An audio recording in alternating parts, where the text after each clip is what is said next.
do appreciate everyone being here, and for numerous years the denominational world has engaged in special celebrations, holy days, especially Easter and Christmas. The Lord's Church has, from a historical standpoint, refused to engage in such activities. And we'll get into the reason why, but times, they are changing, as we often hear.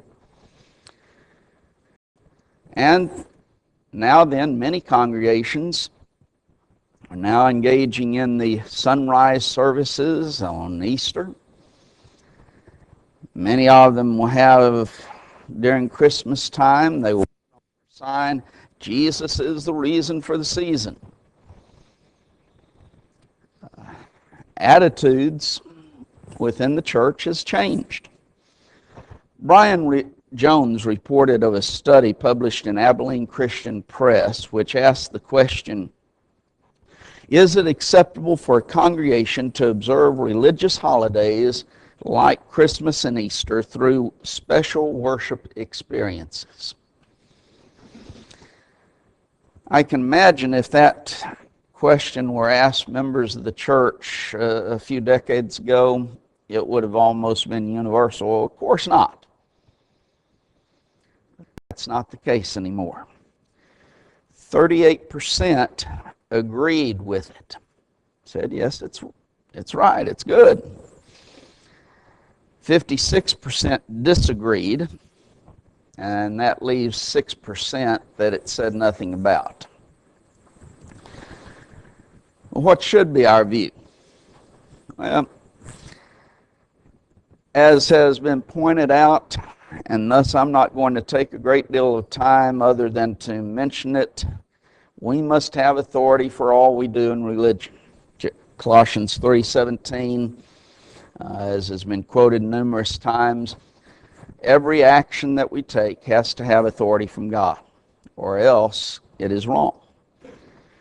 And we notice in Matthew 21, verses 23 through 25, that authority resides or originates either in God or it originates in man. If it originates in God, then it is scriptural. If it originates from only man, then it's wrong and sinful. Authorization comes in three ways, either by direct statements, by examples, or implications.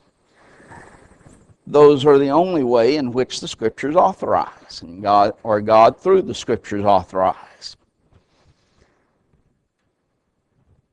When we come to the observance of special days such as Christmas or Easter, and we start looking at Bible authority for such, is there authority from God for this?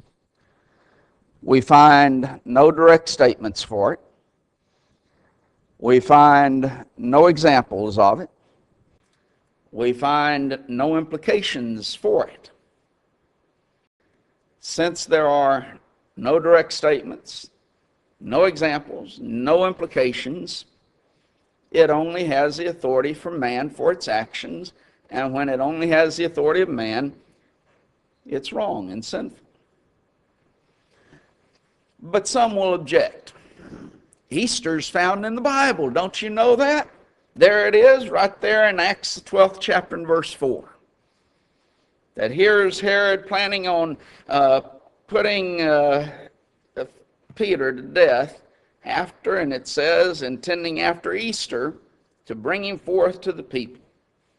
There it is. See, there's Easter. Well, if you look at the context, this is a Jewish feast and did not have anything to do with a Christian observance. The Jews would not have been observing the death, burial, and resurrection of Christ. Many of them would have been celebrating it from the standpoint of that's great that he was put to death, but they would not have been observing it in a religious way. The King James Version in this mistranslates the word. It's a Greek word, Pascha, and it means Passover. There's some possible reasons why they did that. I personally believe it was simply trying to give people an understanding of the time of the year. Now, that's my personal opinion. You can take it for what it's worth, and with a couple of dollars you might be able to buy you a cup of coffee. But people would know when Easter was. Very few people would know when Passover is. And so it's time of the year element. How many times do we do the same thing in our speech? We talk about a time of the year and we'll reference Christmas or we'll reference Easter. Now, does that mean that we are agreeing with those times or just using it as a time reference? Others would argue, well, the idea is in the Bible. And they would parallel this to something along the lines of the providence of God. The Bible never mentions specifically the word providence in relationship with God. But yet we, on a regular basis, discuss God's providence because it is a scriptural concept, even though the word itself is not used. How many of us use the word Trinity? Look in your Bibles and see if you can find the word Trinity. You can find the word Godhead, but you won't find the word Trinity. But yet, how many times do we use it? They would say the same thing in relationship to Easter and Christmas.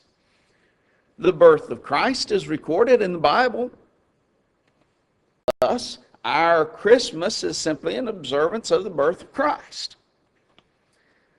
Obviously, the death of Christ and his burial and resurrection, it's recorded in the Bible.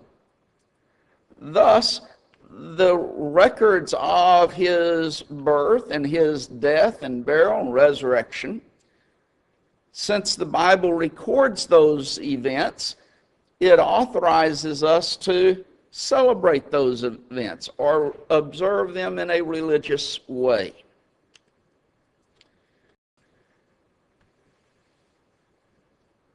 We'll talk more about that in a minute, but the other view that is oftentimes presented is by those who in reality have no understanding of Bible authority. And I would say of Christianity itself, what's wrong with it?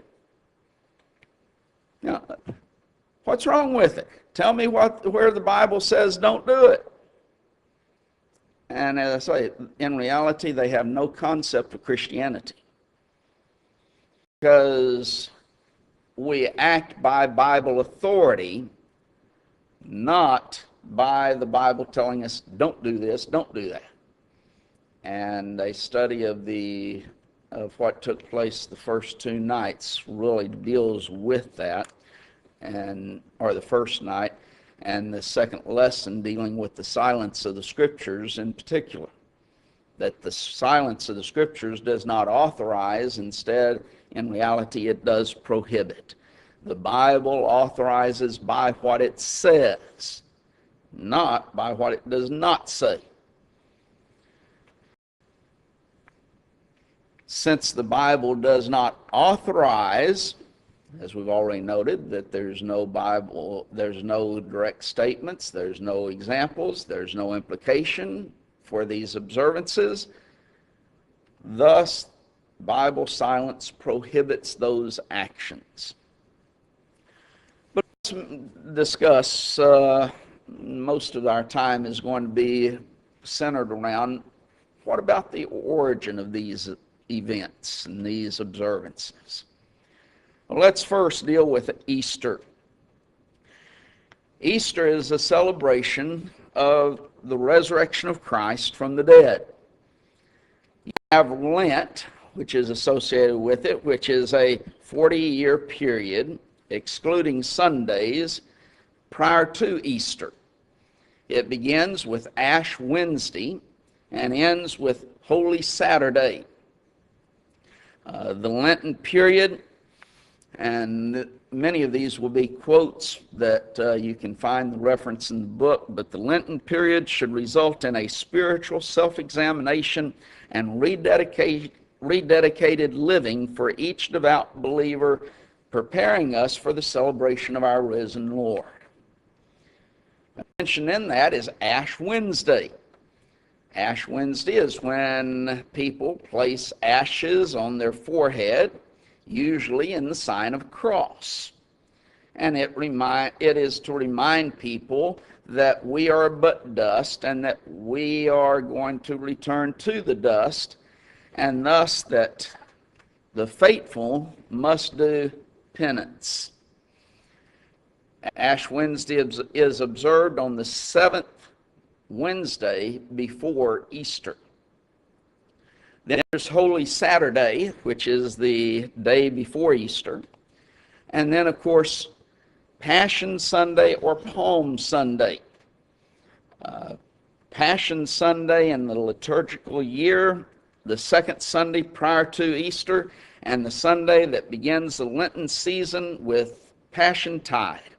With the reforms of the Second Vatican Council, which was 1962 to 65, the period of Lent was simplified for the Roman Catholic Church, and the Sunday prior to Easter, formerly known as Palm Sunday, was renamed Passion Sunday. Other churches have also made this change, and on occasion both names are retained: Passion Sunday, Palm Sunday, or Sunday of the Passion, Palm Sunday.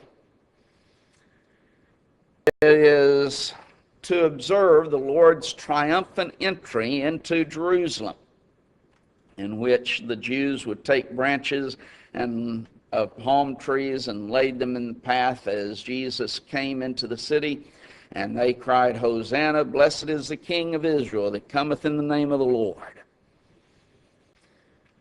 With Palm Sunday, then, we have the beginning of Holy Week. During the Holy Week on Thursday, it's Holy or Maundy Thursday, there's the memory of the Last Supper Jesus ate with his apostles. Good Friday, then, is also associated with that, and it memorializes Jesus' crucifixion. That's what you have during Holy Week. Then there's the celebration that we have of Mardi Gras. It means literally Fat Tuesday.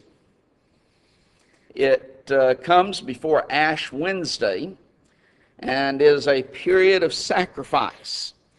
It is a day of fleshly satisfaction before giving up their luxuries. Ash Wednesday, that is a period of sacrifice. Mardi Gras is, since we're going to have to sacrifice something, let's just go ahead and before that, we'll have all of the luxuries and everything that we can. So it derived its name from the custom of leading a fat ox in procession in celebration of the day. If you read the Bible, and you can read it from beginning to end, and you won't find any of these things mentioned in the Bible. In fact, in International Standard Bible Encyclopedia, it says there is no trace of Easter celebration in the New Testament. He's right about that. And as such, we have no authority for observing it in a religious way. But there was also a question of when should Easter be observed? And there was extensive disagreement on this for centuries. Early Jewish Christians observed it on the specific date of Nisan the 14th, the same day as the Jewish Passover. Gentile Christians, on the other hand, celebrated it on a Sunday, regardless of what day of the month it fell on. As time passed, more tended to observe it on Sunday instead of on Nisan the 14th. And the Nicene Council in 325 determined Sunday should be the day. However, which Sunday? So there was another controversy that didn't solve the problem. So which Sunday should it be? Since they did not leave a set Sunday as to when it should be observed, it was basically left up to the bishop of the Alexandrian church to determine the date each year. By the 7th century, the practice of the church had become reasonably uniform, though. The time agreed upon was the first Sunday following the full moon that comes on or after the vernal equinox. The date of the equinox was set at March 21st. This allowed for a variation in Easter dates from March 22nd to April 25th. The uniformity of practice which prevailed for a number of centuries was again disturbed for a time with the adoption of the Gregorian calendar in 1582. So they just had all sorts of difficulty finding out when this should be observed. The origin of the term Easter itself, and we're talking about the actual term Easter. In regards to that, there's no real consensus of view as to the origin. Vine says that the term Easter was not of Christian origin. It is another form of Astarte, one of the titles of the Chaldean goddess, the Queen of Heaven. In his dictionary says, originally a Saxon word, Esertor, denoting a goddess of the Saxons, in honor of whom sacrifices were offered about the time of the Passover. Hence the name came to be given to the festival of the resurrection of Christ, which observed at the time of the Passover. In Harper's dictionary, and most others actually basically agree with Easton by saying the name Easter derives from the Anglo-Saxon goddess of spring, Esoter or Ostera. Easter is not a biblical term, and in reality it had absolutely nothing to do with the Bible. It had to do with idolatry in reality. The origin of Easter itself. Easter was originally a pagan festival held in honor of thus the goddess of spring. Vine sums it up by saying that Easter was introduced into the apostate Western religion as a part of the attempt to adopt pagan festivals to Christianity. Basically, you had the Catholic Church.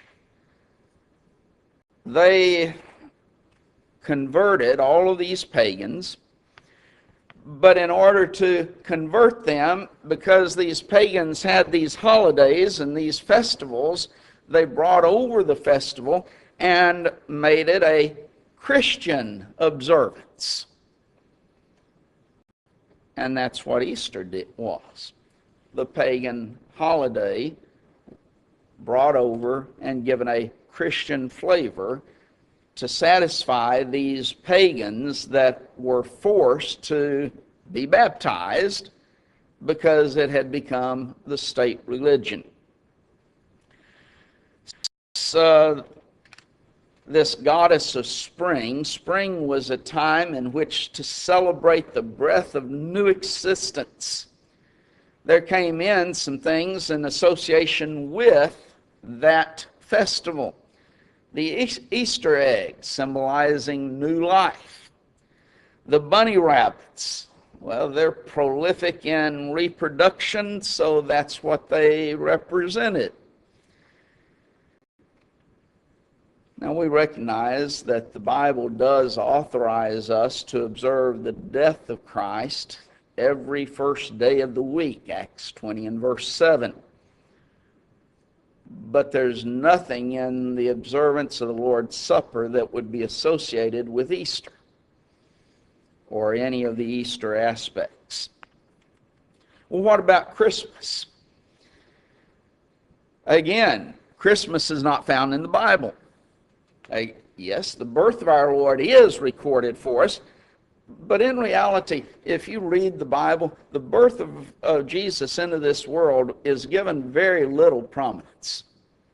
There's not all that much mention of it. And what is mentioned is the aspect of his virgin birth is recorded and stressed more than the fact of his birth. Nothing in the Scriptures and history of the first century church, though, shows anyone celebrating the birth of Jesus into this world. The term Christmas was coined in the 12th century from Christ's Mass, or the Mass of Christ, thus Christmas. The origin of Christmas, Philip Schaff gives us some background of it when he writes, "We find it first in Rome in the time of Bishop Liberius, who on the 25th of December 360 consecrated Marcella, the sister of St. Ambrose, nun or bride of Christ, and addressed her with the words, 'Thou seest what multitudes are come to the birth festival of thy bridegroom.' This passage implies that the festival was already existing and familiar. Christmas was introduced in Antioch about the year 380. In Alexandria, where the feast of Epiphany was celebrated as the Nativity of Christ, not till about 430. Chrysostom, who delivered the Christmas homily in Antioch on the 25th of December 386, already calls it, notwithstanding its recent introduction some 10 years before, the fundamental feast, or the root from which all other Christian festivals grow forth. He goes on to give the backdrop of Christmas when he says the Christmas festival was probably the Christian transformation or regeneration of a series of kindred heathen festivals. The Saturnalia, the Sigillaria, the Juvenilia, and the Brumalia. And I probably mispronounced every one of those, but you can get the book and see how they're supposed to be pronounced. See, that way I give a plug for the book in. He goes on, which were kept in Rome in the month of December, in commemoration of the golden age of the universal freedom and equality, and in honor of the unconquered Son, and which were great holidays, especially for slaves and children. Again, when Christianity was declared to be the official state religion in the 4th century, you had these unconverted pagans ordered to be baptized. Now they were officially Christians to Rome. But in reality, they were still unconverted pagans. And they retained their pagan practices, their pagan festivals, and simply called them now by a different name that was given a Christian name. The birth of the unconquered Son became the birth of our Lord. And that's how we get it. The date of its observance, although there are various theories on the selection of December 25th, the most widely accepted is that this date had already been a major pagan festival, that of Sol Invictus, the birth of the unconquered sun, marking the winter solstice, the sun's triumph over darkness. With the triumph of Christianity, Christmas replaced the pagan festival, Christians having applied the Son of Righteousness to Christ. But the Encyclopedia Britannica said that before the 5th century, there was no general consensus of opinion as to when it should come in the calendar, whether on January 6th, March 25th, or December 25th. So rather wide variance as to when it should be observed.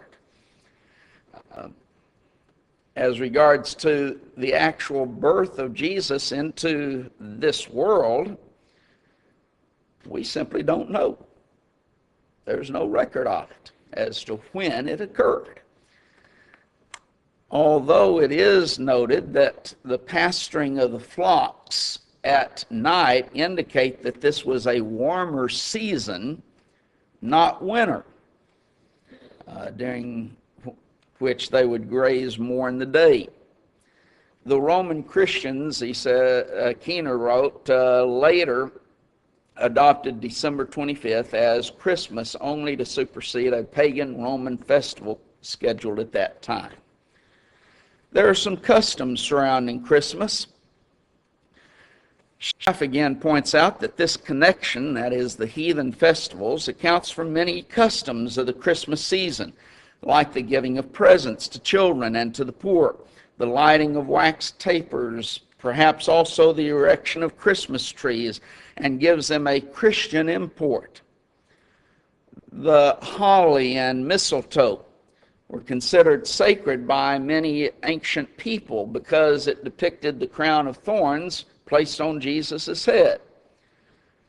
Originally, it was hung on over doors for good fortune. The kiss that was associated with the mistletoe is of rather recent origin, it said. The Christmas tree was thought to have begun in early Rome. The Christmas tree, or tree worship, was common in Scandinavian countries. And when the pagans of Northern Europe became Christians, they made their sacred evergreen trees part of the Christian festival and decorated them with gilded nuts, candles, which was a carryover from the sun worship, and apples to stand for the stars, moon, and sun. Others believe that the Christmas tree was introduced by Martin Luther in the 16th century, but it was not in wide usage until the 18th century. Christmas cards grew up around since 1860. The giving of gifts that's associated with Christmas was attributed to an ancient woman of Palestine who awaited the return of the three kings of the Orient who passed her way bearing the gifts for the baby Jesus. Since they returned a different way, it says that she still waits today for them and their return. And we thought we had some old people today. Santa Claus is a contraction for St. Nicholas. Encyclopedia Britannica records that he was born in the 3rd century. He became a bishop and gained distinction in the councils of the church, being especially famed for unexpected gifts and later associated with the giving of presents during the season at the end of the year. He seems to have been first adopted by the Netherlands as the patron saint of children. And there, on St. Nicholas Eve, they leave their wooden shoes filled with hay for Santa's white horse, on which he jumps from roof to roof, leaving toys and sweets. He is nonetheless real to children the world over under such various names as Kris Kringle, La Benfana, Yule Tomten, Kris Krindle, and the driving of reindeer and coming down chimneys is what they write. He might have been a person originally, but now is no more true than any other fairy tale or legendary figure. James Denison, in writing on the history of Christmas, writes that most Americans are familiar with Yule logs and Boar's Head only through pictures, but they are still part of the Christmas celebration in many lands. Of them, it has been said that the ashes of the Yule log were kept throughout the year. It was supposed that they would protect the house from fire and lightning and have the power of healing wounds and make fields and animals fertile. The Yule log was originally used by the Germanic tribes as a pagan celebration for the Yule god Thor at the time of the solstice.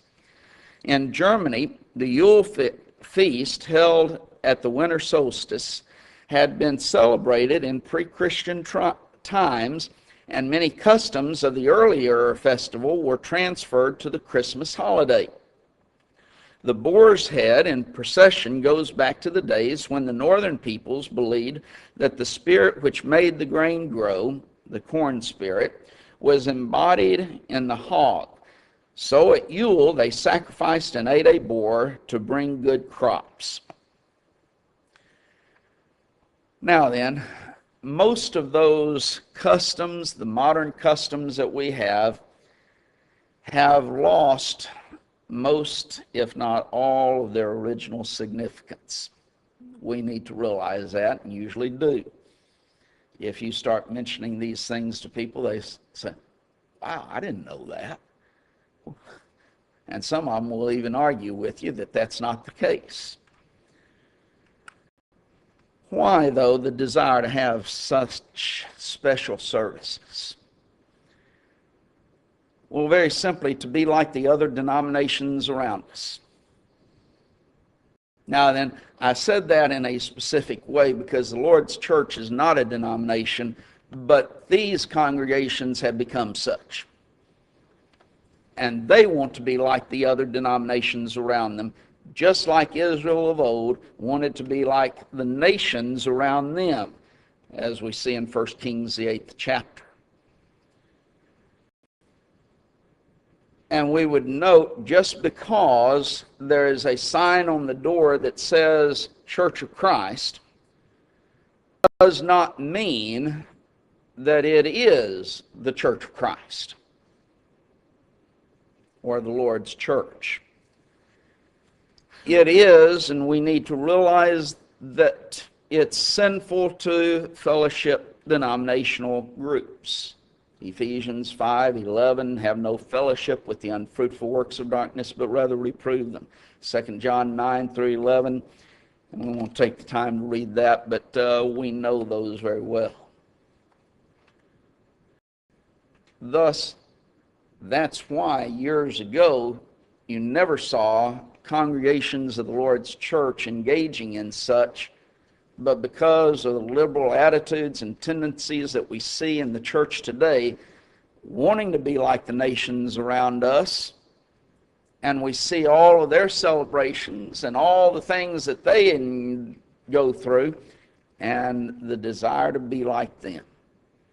And it's wrong and sinful. We need to come out from among them and be separate, saith the Lord, and touch not the unclean thing. 2 Corinthians 5 and verse 17. But there's always the question also in dealing with things such as this, can we observe these things in a non-religious way? The church is not to observe Christmas and Easter in a religious way. But can I, as an individual, Michael Hatcher, observe Christmas? Can I get the family together? Can we give gifts and such like unto things? We first, as we mentioned just a moment ago, much of these things have lost a religious significance whatsoever. They remain culturally important in many regards. There are many atheists who celebrate these observances. That mean that they are observing the birth of Christ and the death of Christ and his resurrection and all of those things? No. There is that culturally significant aspect of it for them, even though they don't attach any religious significance to them. There's no sin. We have authority for observing days on our own. Whether, for example, if we wanted to observe Independence Day on July 4th, we have that right. If we want to celebrate Thanksgiving, we have that right as individuals to observe those things.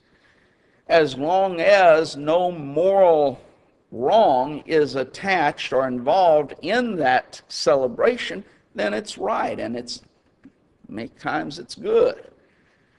And many times we wish people would forget certain observances, like how old we are. And sometimes we get into real trouble when we forget to observe some things, like an anniversary. We don't have any problems with those things. Those type of things are certainly authorized by God that we have the option of doing. The question then is, can we consider Christmas and Easter in a secular way? If so, then there would be no sin involved in it. I think Guyan Woods points this out very well for us when he writes that the argument that Christ, or Christmas, which is Christ plus Mass, is of Catholic origin, and that the use of the term perpetuates the errors of the ecclesiasticism lacks merit for two reasons. One, the word no longer conveys its exclusive earlier meaning, signifying to many of us no more than a holiday. Two, it is inconsistent to offer this objection and to refuse to use the word Christmas because of its origin, while using, without question, many others of similar objectionable origin, but which have also undergone modification, but no longer convey an improper sense. Sunday derives from the sacred day of the sun. Monday, sacred day of the moon. Wednesday is Wooden's day. Wooden was the chief god, one of the chief idols of mythology. Thursday designates the day of the war god Thor, and Saturday comes from Saturn, the ancient god of seed sowing. To us, these days of the week bear no resemblance to earlier usage, and we use them in harmony with their meaning to us and not to others. Similarly, Christmas is not a Mass of Christ, but a day of joy, gladness, and warmth, when friends and loved ones take occasion to meet and mingle, exchange gifts and good wishes, and relax in a season of happiness and goodwill. I wonder, and I'll end with this, those who object to observing Christmas in any way, I wonder how many of them take the day off from work and get paid for it even. They are, to at least that extent, celebrating Christmas, whether they want to or not, unless they go into their boss and say, I'm not going to take a day off on this day. I'm going to continue to work just like I normally would. Consistency, well, sometimes it's not all that important to people.